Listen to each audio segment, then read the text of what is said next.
You take some cough medicine given to you by a friend. What should you do before driving? Ask your friend if taking the medicine affects your driving. Never trust your friends. Hello, welcome to another video where I take a test of some sort. This time I'm going to take the UK driving theory test. As if it's a practice, not the actual one. I have to go somewhere to do that. I have a driving license here in the UK. I've had one for many years now. I got it when I was 18, I think, or 17. I haven't thought about taking a theory test or taken a theory test or practiced for a theory test or studied or anything like that since I took it the first time many years ago, so we'll see how we do. Okay, start a practice test, let's do this. Question 1 of 50. You're on a well-lit road at night in a built-up area. How will using dipped headlights help? That's a good question, I actually don't know. You can see further along the road, you can switch to main beam quickly, it won't be that one. You can go much faster speed, definitely won't be that one. You can be easily seen by others. Dipped headlights, I think it's going to be you can see further along the road. Which instrument panel warning light would show that headlights are on full beam? It's that one. Which sign means no stopping? Okay, I'm pretty sure the far left one is overtake. I actually don't know. If I get this test wrong and I publish this video, could I theoretically have my driving license taken away from me? I think it's the one on the far right. Question 4. You're following a slower moving vehicle on a narrow country road. There's a junction just ahead on the right. What should you do? Overtake after checking your mirrors and signalling. Accelerate quickly. It's never something like that. Only consider overtaking when you're past the junction. Slow down and prepare to overtake on the left. I'm going to guess it's only consider overtaking when you've passed the junction. Question number 5. What should you do when passing sheep on a road? How very British is this question? Briefly sound your horn. Nope. Pass quickly but quietly. Nope. Go very slowly. Yep. Herd them to the side of the road. Don't think it's that one. I'm going to say go very slowly. When would you use the right-hand lane on a 3-lane motorway? When you're turning right? Nope. When you're traveling above the speed limit? Nope. When you're overtaking? That is correct.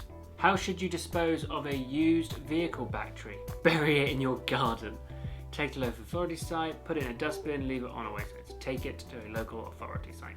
You're driving on the motorway in windy conditions. What should you do as you pass a high-sided vehicle? Increase your speed, drive alongside very closely, be wary of a sudden gust, expect normal conditions. I'm going to assume it's be wary of a sudden gust.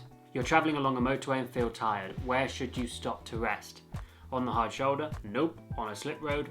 Nope. At the nearest service station? Sounds about right. You're carrying an 11-year-old child in the back seat of your car. They're under 1.35 meters. What must you make sure of? I'm assuming that they've got a booster seat. Maybe not. Maybe it's that a suitable child restraint is available. What does the law require you to keep in good condition? Gears, door locks, transmissions, seat belts. You know, I think it's seat belts. What should you do when approaching traffic lights where red and amber are showing together? It's always stop, isn't it? Stop because the lights are changing to red. I'm pretty sure it's that. How should you overtake horse riders?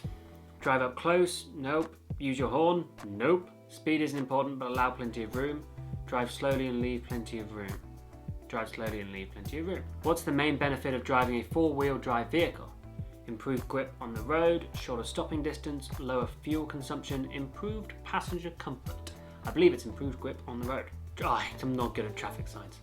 Traffic signs giving orders are genuinely which shape? I think the triangle's a warning. I think it might be the rectangle. What does this mean? That's a roundabout, right? Or is it a mini roundabout? I don't know. I think it's just a roundabout. You've been involved in an argument that has made you feel angry. What should you do before starting your journey? Open a window, have an alcoholic drink, classic. Turn on your radio, or calm down. You see a pedestrian waiting at a zebra crossing. What should you normally do? Go quickly before they step onto the crossing? Absolutely not. Stop to let them cross and wait patiently. I'm pretty sure it's that. I'm not even going to bother to read the others. What should you do as you approach this lorry? Slow down and be prepared to wait. Flash your lights. Make the lorry wait for you. Move to the right side of the road. Yeah, it's going to be slowed down and prepared to wait, isn't it? You're following a long vehicle approaching a crossroads. The driver signals right, but moves close to the left-hand curb. What should you do? Could you imagine being like, overtake on the right-hand side? How daft of an answer that would be. Wait behind the long vehicle. Why is it dangerous to travel too close to the vehicle ahead? Your sat-nav will be confused. I love to be the person who comes up with all these silly answers. Your view of the road ahead will be restricted. What colour are the reflective studs between a motorway and its slip road? Good question. They're either amber or white, I think. I think they're white. You're driving along this road. The driver on the left is reversing from a driveway. What should you do? Move to the opposite side of the road? Don't think so. Sound your horn and prepare to stop. That actually might be the answer, even though using your horn isn't often the answer. In this case it might be, because the whole point of the horn is to let someone know you're there. Drive through as you have priority. Speed, no. Yeah, so here's the horn. There we go. Question 24. You wish to turn right ahead. Why should you take up the current position in good time? To allow other drivers to pull out in front of you, won't be that one. To help other road users know what you intend to do. I'm guessing it's that one. Oh no, to give you a better view of the road that you're joining.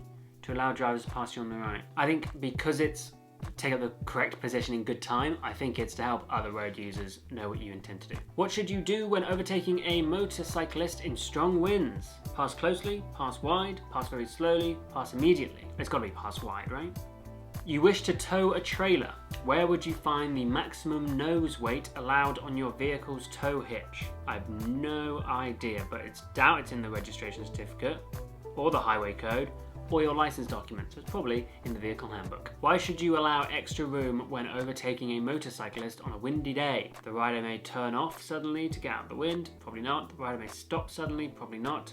The rider may be blown across in front of you. I'm guessing that's the one it's going to be because it's a windy day. You're unsure what a slow-moving motorcyclist ahead of you is going to do. What should you do? Pass by on the left, stay behind, pass on the right, move closer. The choice is never or almost never move closer. I'm going to say it's stay behind. You're approaching a red traffic light. What will the signal show next? I think it's just amber alone, right? Yeah, I'm pretty sure it's just amber alone. What should you do when moving off from behind a parked car? Give a signal after moving off. Look around after moving off. It's never going to be after. Check both interior and external mirrors. Use the external mirrors only. Always check as many mirrors as you can.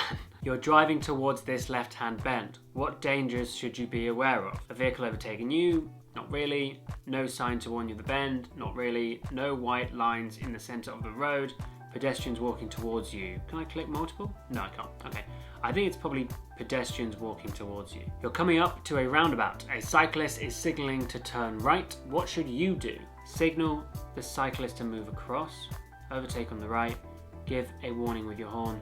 Give the cyclist plenty of room. That's just always.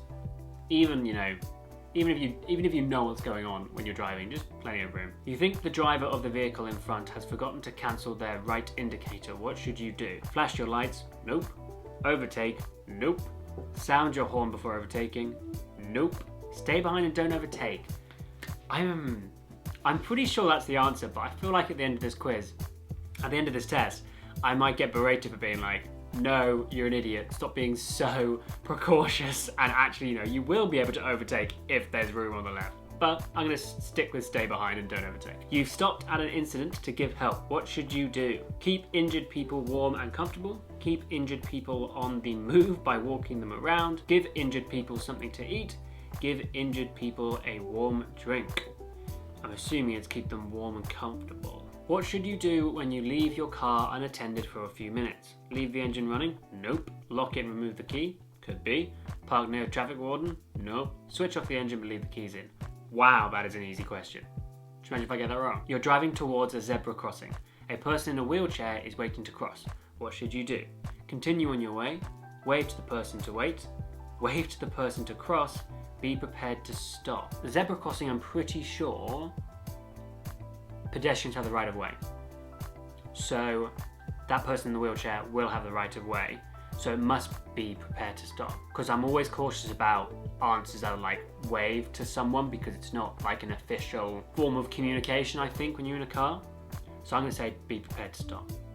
If in doubt, be prepared to stop or leave room. When are anti-lock brakes ABS most effective? When you keep pumping the foot brake to prevent skidding, when you brake promptly and firmly until you stop, I think it might be that. When you brake normally but grip the steering wheel tightly, when you apply the handbrake to reduce the stopping distance. It's definitely not that. I'm pretty sure when you keep pumping the foot brake to prevent skidding. I think the anti-lock brakes basically mean you don't have to do that. So the brakes sort of like, to stop themselves from being locked, they go off and on. So I think it's when you brake promptly and firmly until you stop. But I wouldn't be surprised if it's the one above. You're the first to arrive at the scene of a crash. What should you do? Leave as soon as another motorist arrives. Drag all casualties away from the vehicles.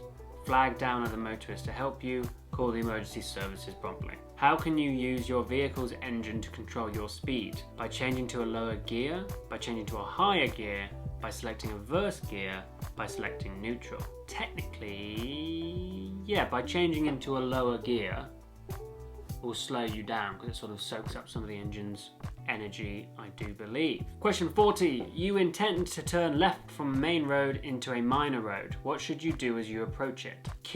So you intend to turn left from a main road into a minor road. Okay. Keep just left of the middle of the road. Swing out to the right just before turning. Nope. Keep in the middle of the road. Keep well to the left of the road. I think it's going to be keep just left of the middle of the road because the keep well to the left of the road makes it seem like that's the wrong answer, because if you're too far left you might hit a cyclist or not be sort of centered or positioned correctly on the road. Question 41. What does this road marking mean? I'm pretty sure that means you need to overtaking traffic should move back into the left. That's it. You take some cough medicine given to you by a friend. What should you do before driving? Ask your friend if taking the medicine affects your driving. Never trust your friends. Check the label to see if the medicine will affect your driving. Better. Drink some strong coffee. No. Drive a short distance to see if the medicine is affecting your driving. Pretty sure it's going to be checking the label. At an incident, someone is suffering from severe burns. What should you do to help them? Apply lotion? Don't think so. Remove anything sticking to it? Don't think so. Burst any blisters? Gross. No. Douse the burns with clean, cold water. That's it. You're on a 3-lane motorway. A red cross is showing above the hard shoulder and mandatory speed limits above all other lanes. What does this mean? The hard shoulder can be used as a rest area. Nope. The hard shoulder can be used as a normal running lane. Don't think so. The hard shoulder is for emergencies or breakdown use only. The hard shoulder has a speed limit of 50 miles an hour.